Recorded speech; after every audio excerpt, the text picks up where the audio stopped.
Intelligence Daily Energy Markets live video podcast on Friday, the 10th of March. I'm Frank Kane in Dubai. Today, Brent crude is just over $81 a barrel. That's kind of a two-week low, but still in the doldrums, if you like, of 80 to 85 a barrel that it's been in for a while. So can it get out of these of this band? Will it break upwards this year or downwards as some fairly stubborn recession fears continue? I'll be putting that and other questions to my three guests this morning. So let me introduce them. In London, her first time on the show, Pamela Munger, Senior Market Analyst at Vortexa, which is a real-time tracker for crude and gas waterborne products. In Abu Dhabi, in the middle of a regional tour, Rad Al-Qadiri, a familiar face on this show, Managing Director for Energy, Climate and Resources at Eurasia Group. And in New York, in the early hours of the morning, Ian Nathan, Director of Global LNG Research at Energy Intelligence. Welcome, all of you. Now, you've all got areas of expertise, and we'll drill down into these later in the podcast. But I want to just get your general feel for the question that I posed at the beginning. Is crude oil becalmed at these levels? Is the next move upwards or downwards? Please each give me your 1 minute take on that, if you would. Pamela, let's begin with you. Good morning. Thanks for having me on. I think I think a lot of it depends on China returning and when. We are starting to see slowly China increase their crude imports, suggesting that the refineries are coming back on after a lengthy lockdown. We've noticed especially an increase in imports in the independent refineries in Shandong. So I think a lot of it is based on that returning demand right now. It's being definitely driven by gasoline and probably jet fuel as product demand, as more people are increasing their mobility, etc. So I also think the other crucial part for crude prices, of course, is the question if Russia will indeed cut crude production, as it has stated, by 500,000 barrels per day in March. We haven't seen evidence of that surface in seaborne crude oil exports yet. However, that is, still only early days in March. Sorry. No, carry on. Yeah, and also, and then of course it also depends on product demand. If Russia is not able to place especially the diesel barrels, its number one clean product exports, what does that do for refineries? And of course, will that increase the amount of crude production that it must shut in as well? I think those are all big questions that are going to drive prices. They are big questions. Rad, what are the big answers? Is the next move up or down? I think if you look at it and taking all of Pamela's points, and I agree wholeheartedly with them, that you're looking at a market that potentially is going to tighten starting in the second quarter and certainly into the second half. So you'd have to say that, the next move, at least directionally over if you look at it over a quarterly basis, is going to be up. I mean, really, it depends on market sentiment and markets focus at this moment in time, and what it's going to take to shake the market from its present sort of somewhat torpor. I think in the short term, every message in terms of inflation, every message in terms of interest rates is a drag on any sort of irrational exuberance. I think when you start to get numbers, to Pamela's point, when you start to get numbers from China, year-on-year numbers in the second quarter, which are going to look very strong, just given where we were in the second quarter last year, that may shift market sentiment. But you would have to say, looking at the fundamentals and looking at the risks, the weight would be to the upside. Okay, thanks. And Ian, over to you. What's your gut feel? What will get it moving again? Yeah, indeed, everything that the folks have said, makes a lot of sense. What we're seeing is that this inflation situation and the rising rate environment is really going to be the key key headwind, and really the key macro issue for us. We've lowered our price expectations, but we still see demand growing. We still see China being an important part of that. But our expectations for prices this year are a little bit lower than we had previously anticipated. Where maybe instead of 100 plus, we're talking about in the 90s, maybe touching or flirting with 100. Certainly by the summer. And so that's a little bit of a weaker situation than we had previously anticipated, but that's what we're keeping our eye on right now as the key driver. Okay, thanks.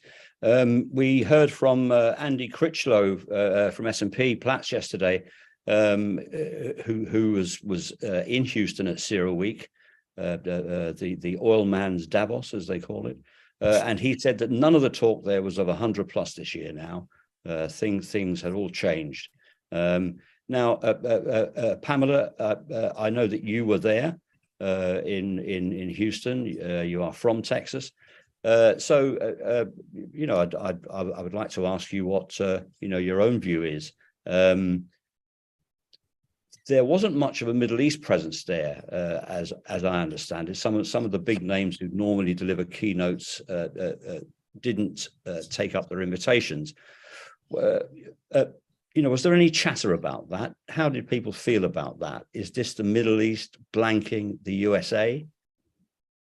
Oh, that I couldn't possibly comment. Sorry.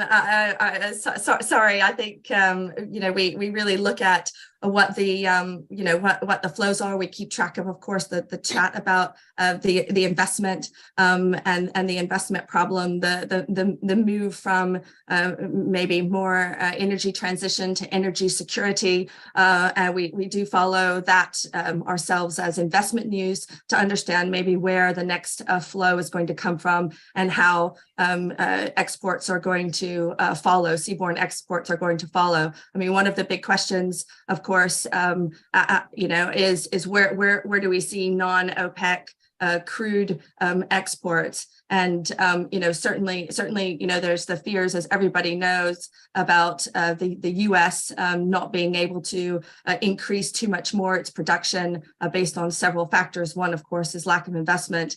The other one is just declining fields. Of course, and I think that's probably the questions that were trying to be answered there. Okay, declining fields is an interesting one, isn't it?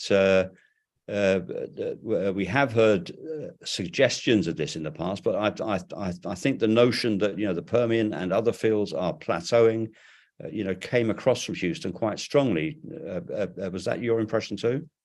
Absolutely. Yeah, absolutely. I mean, there's also, a bigger cost, of course, for drilling. I think the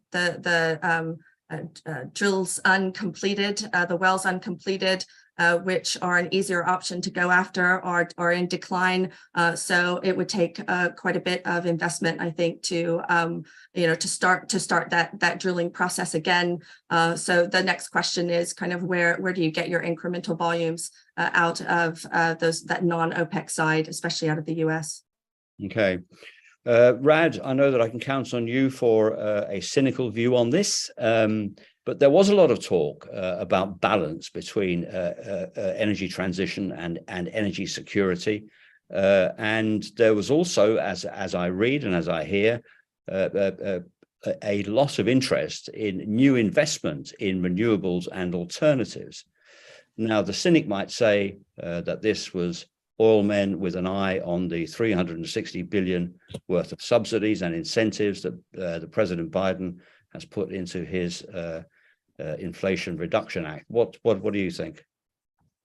I think there's a certain amount of that, although what is in the Inflation Reduction Act also sort of goes to the interest of the oil and gas sector in terms of maintaining their production. I mean, the incentives that are in there for decarbonizing their Scope 1 and Scope 2 operations are also fairly lucrative and does offer, I think, a glide path for the industry. I think more generally, it's, I mean, that one, as you mentioned, you know, Davos, the oil man's Davos, it is a moment in time, and it captures a moment in time. And energy security has quite clearly risen up the agenda across the world. And it has cast a new light on the industry, not necessarily one that makes their investment task any easier, but at least has given them a platform and a narrative to be able to reinforce the long-term role of oil and gas and the importance in energy transitions. But I think the other part of the investment is, you know, a recognition of the investment environment, and, you know, what shareholders are looking at and their concerns over long-term energy demand, and the cost and availability of capital and the extent to which ESG factors are there. I mean, you know, the direction of travel on energy transition is increasingly becoming, you know, acknowledged. It is towards decarbonization. How we get there is the issue. And I think, you know, the final thing in terms of the debate, and I'm not sure you saw a blanking of the Middle East there. There were some quite significant. No, I think it was the other way around. As I read it, it was the Middle East blanking. No, but as I said, but you know, you had ADNOC there, you had KPC there, you obviously had North African presence there, Algeria, Libya. So not a lack of presence. But I think the point, you know, in terms of this is the debate over who's going to invest. So as energy security came up, and, you know, an effort by the IOC heads to emphasize the important role of oil and gas in a transition and in a non-disruptive transition, or reducing the disruption of the transmission, you know, there was an emphasis on the need to invest, but also at the same time, you know, not us gov type approach. So I think, you know, you've got that energy security factor playing in, but I don't think it's given the industry the confidence yet, certainly in terms of the IOCs, that they're going to shift their long-term capital allocation strategies and going to make the type of big CapEx decisions. So, you know, the talk may be slightly more balanced, but as you say, you know, it is indexing towards the importance of renewables, the importance of alternatives for shareholders, and it is indexing towards a less risky appetite for capital allocation more generally. Okay. Ian, what's your view on this? Has there been a power line conversion of oil men towards renewables and energy transition? How firm is that new commitment, do you think? Yeah, I mean, you know, this continues to smack of just ongoing, what I like to call strategic ambiguity. You know, and it didn't come up, you know, this week in Houston, and it's been, you know, this conversation we've been having for, you know, now going on years. And it's not just about, you know, the underinvestment in traditional oil and gas. It is, you know, it is really about, you know, exactly, you know, how to deploy, you know, this windfall. And I don't think there are any easy answers. And, you know, and if some of what we've been hearing recently is any indication, I don't think we are any clearer now than we were a week ago or a month ago or even a year ago on this. You know, you have your European companies have their goals, and you have the U.S. companies and they have their goals. You know, but at the end of the day, you know, when the headlines are less about the amount invested in renewables and about, you know, look at the buybacks, look at the dividends, and they're spending more on buybacks than they are on their low carbon, you know, investments. And I think this continues to, you know, reinforce how, you know, there's real drift at this point, you know, more than anything. In spite of you know, the fact that there is clearly a direction of travel here, but right now we're looking at much more of a messier, you know, a transition than a smooth one. Okay, thanks, Ian. Let me stay with you, because I want to ask you about LNG, your area of expertise, and we have seen big changes in global flows of LNG since the Russian invasion of Ukraine. Are these changes permanent? Will they maintain? And, you know, how long can the US sustain exports to Europe and elsewhere in the world? Indeed. Yeah. Well, you know, in short, you know, the absence of I guess normal, quote unquote, normal Russian pipeline gas, really means that the change is permanent. We don't see a lot of compelling support for return for Russian pipeline gas flows to Europe. But the current European premium market, we expect is going to give way to premium Asian market again, by the middle of the decade or so, when the market starts to balance out again. So in some respects, there is some permanent change, but in other respects, over the much longer term, we see that some of the underlying drivers are actually unchanged and remarkably stable. Right. On the U.S. question, for now, everything is good with regard to the flexibility and the flows of LNG to Europe, as long as the market continues to drive it.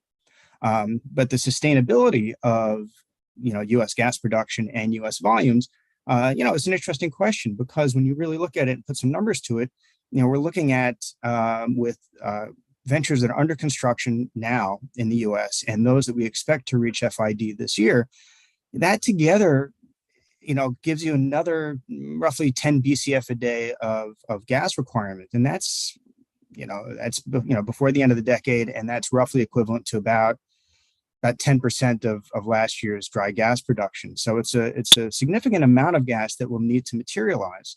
LNG sellers and prospective buyers need to recognize that there will be this requirement.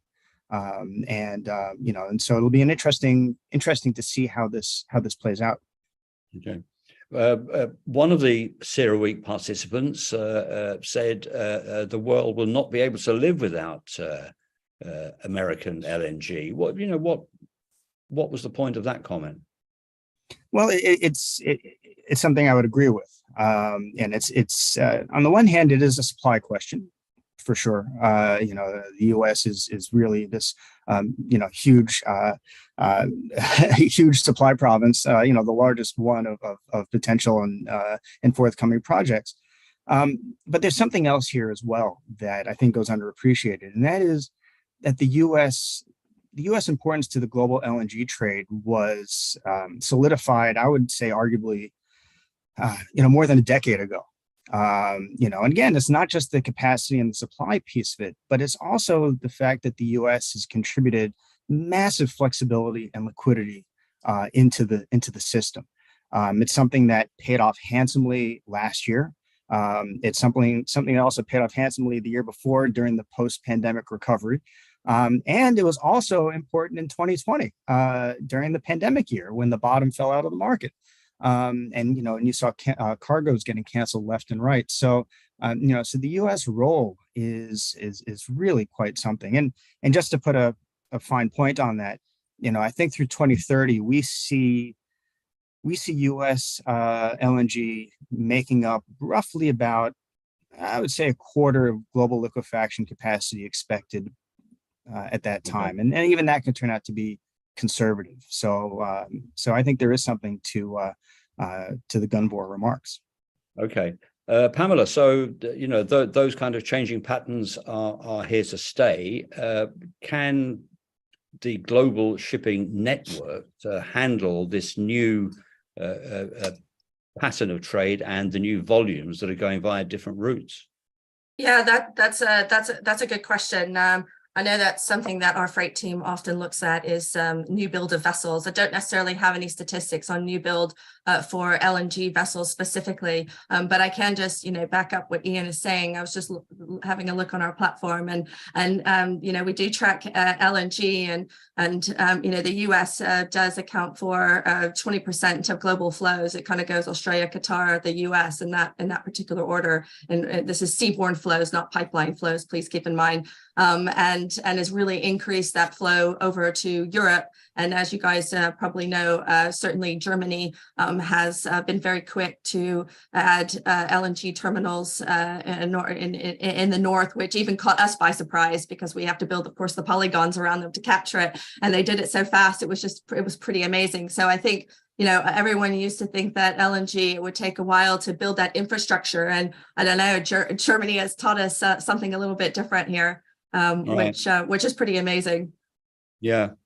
Rad, what are your thoughts here? This does seem to be a permanent shift, doesn't it? So Europe from here on in will live on American LNG, will it?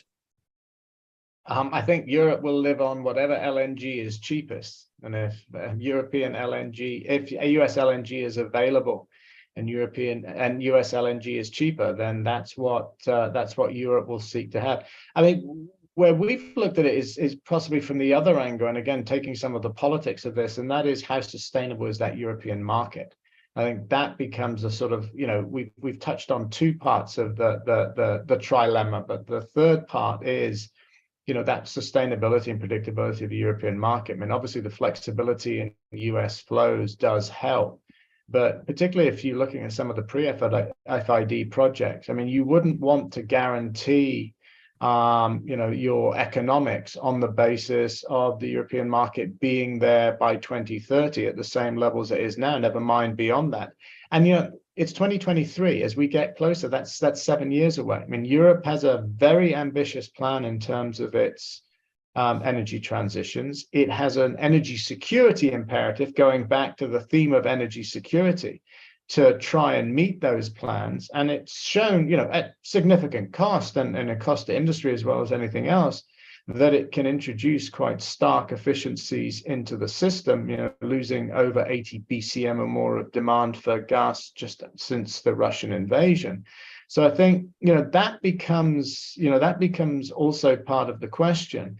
And I think there is a risk that, we look at absolute regasification capacity, and a risk at looking at the ambition in Europe and assuming that reflects long-term demand.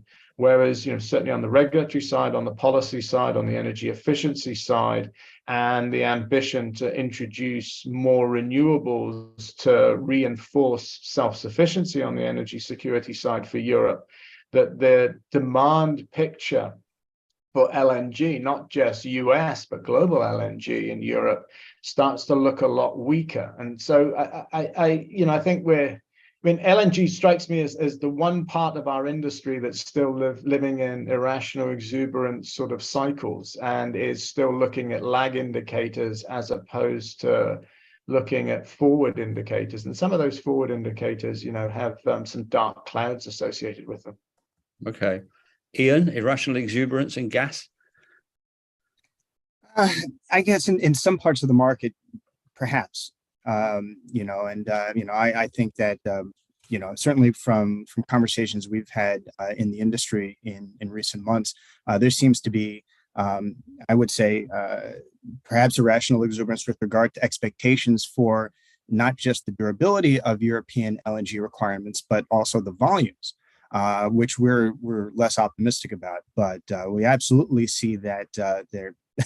If Europe is even partially successful with the goals, not just the transition goals, at large, but in terms of using less gas, I think that's going to catch a lot of folks by surprise. And but that's also part of the reason, not the entire reason, but part of the reason we also believe that that the attention will shift once again back to Asia, again where it had been for so long, and that will come back to the fore before you know it. Right. Pamela, there was one specific thing in your sector that I wanted to ask you about. It's an item on the News Digest today. This tanker that's been floating off the coast of Yemen, marooned off the coast of Yemen for years now. We read this morning that the United Nations has finally got a ship to take the oil off it. It'll cost $129 million. But why has it taken so long, do you think, to find this ship? And any idea of the chances of success in this operation? Yeah, that's this is going to be a tough one. I saw that headline this morning, and I was trying to search for it myself in between answering your great questions. And why has it taken so long? I think that's a good question. I think they didn't have Vortexa services. Can I obviously say that? Oh, great plug. Yeah. I couldn't resist. These vessels, and we do a lot of tracking for the so-called dark fleet, if you want to call it. There's a certain set of vessels that we have noticed patterns where they turn off their transponders, and we do have a special sets of technology on the back end, where we analyze. We have a great team that specializes in analyzing these signals and gaps in the signals, and where vessels reappear. But in some respects, I'm not completely surprised. I mean, some of these vessels, especially in some locations, can possibly stay off the grid, for a while. They're probably, older vessels, very, old vessels. Obviously dubious, probably insurance. I would suspect. I don't really know anything about this particular vessel, so I am making assumptions here. So yeah, it's a bit alarming that something like that could sit there for so long. And but yeah, there are areas of the world where signals are patchy. Okay. I want to spend the last few minutes, if you don't mind, talking about OPEC and the future of OPEC. If we can pull up the survey poll, please. So there has been speculation recently about changes to the structure of both OPEC and OPEC Plus as volatile oil market dynamics play out. So which of the following do you think is more likely to happen in 2023 this year? So number one, Russia will leave OPEC Plus. Number two, the UAE will leave OPEC. And number three, the status quo will maintain for the rest of the year. If we could pick one of those, please. This is interesting because there have been kind of conflicting pulls on OPEC recently, haven't there? As Russia has cut production, or at least said it's going to cut production. As you say, we haven't seen it yet. As supposedly the UAE is straining at the leash to pump more out. So these are conflicting pressures. Let me go to Rad and get your view on that, Rad. What do you think? I think my instinct, and this may be sort of a product of age, is that when hasn't OPEC had internal pressures? I mean, this is not a monolithic organization, and in terms of sovereign states jockeying for market share on the basis of their own self-interest, that's not nothing new. I mean, the genius of OPEC is being able to herd the cats. It's not that sort of everything is in alignment. But I think, you do have, I think, two crucial questions. I mean, one, in terms of Russia, I think OPEC in many ways is in a better position than it's been in for decades in terms of its market management. As spare capacity is concentrated. Non-OPEC growth is not strong. And obviously the investment signals, as we mentioned from Ciro, are not suggesting that you're going to get a massive uptick. You've got storage levels globally at sort of okay levels, and that's been an achievement of OPEC since COVID hit. But crucially, I think, going to your Russia question, it's Russia's inside the tent pissing out rather than outside the tent pissing in, which is a first for OPEC and is a really significant structural change. The threat that Russia poses in terms of being a price taker and a market and following a market share strategy doesn't stand up to scrutiny. Russia needs OPEC now in a way that it probably hasn't done, sort of certainly over the last 30 years. So that helps. I think the tensions between the UAE and Saudi Arabia point to something longer term and something that the organization is going to have to manage. I mean, the UAE has been unhappy in terms of market share issues and its quota issues. Quite clearly, it's pumping a lot of investment into its sector. And when the rest of OPEC isn't delivering on quota, it sees an opportunity to reassess those calculations. Reassessing internal calculations is something OPEC hates doing at the best of times because it leads to a whole variety of debates, disputes, and rival numbers. But I think, that can be managed. And, there has been a discussion that at the end of the year, OPEC will deal with that. And I think, this may be a shot across the bow from the UAE. It shouldn't be taken as not being serious, but this is an internal issue that OPEC has managed in the past. So one would point to the status quo. As I say, I think probably the risk of UAE doing something rather than Russia doing something would be higher if you are going to change things. Okay. Ian, What do you think? Can you imagine OPEC without the UAE?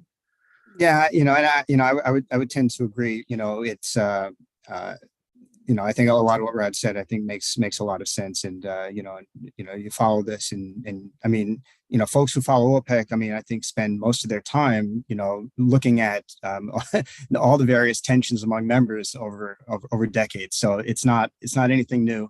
And I suspect that whatever they're dealing with now, they'll manage to get through. Okay, can we see the result of that poll, please? Right, there we are. We will muddle through. The status quo will maintain for the rest of the year. It'd be interesting if that question were extended to say and beyond ? 2024. But let's give some closing thoughts on this issue to Pamela, please. You were speaking to lots of Middle Eastern people recently. What's your take on this issue? I think, what Rad and Ian have just both said, I think, a lot of it will, Russia right now is, by the way, I voted that I think the status quo will maintain for the rest of the year, by the way. Let me just caveat that by saying that was my vote. But because I was thinking, what incentive does anyone have to change anything now, especially if it looks like, the market sentiment is bullish, and you can think of several opposing arguments, but it's bullish, as we all discussed earlier.